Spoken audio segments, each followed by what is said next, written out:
talk since you got your deal done and everything? I mean, just what were the emotions of getting that done all day? About time.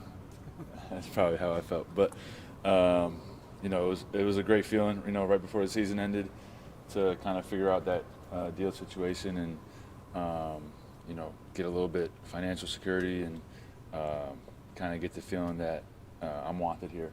And that's always a great feeling. It was my first year being in the same spot all year, which was great for me. And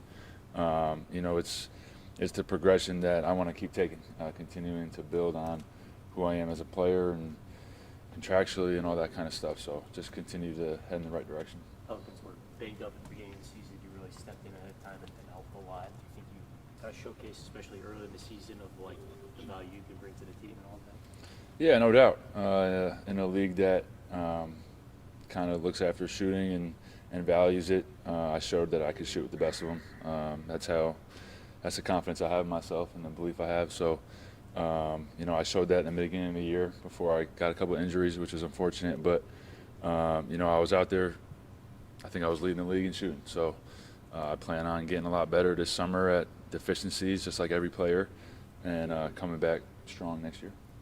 You hear you guys talk a lot about how tough it is to be one of the 450, right? And you might think you're talented enough being able to lock down one of those spots. Just what has that been like the past couple of years, trying to really prove that I can be one of these guys who consistently hold a roster spot in this league? Yeah, absolutely. That's the belief you have to have, that you're one of the best in order to play well. So going from Exhibit 10 to two-way contract to now locking in a roster spot, it's the progression that I always wanted to have. Just continue building, continue growing, getting better each year. But like you said, being one of the 450, it's a blessing, it's an honor. But it's just the beginning for me. I truly believe that. Going into this offseason, what's the biggest area that you want to improve? I think it's obvious as a shooter and being a little bit lighter shade of skin, you kind of want to work on your defense and,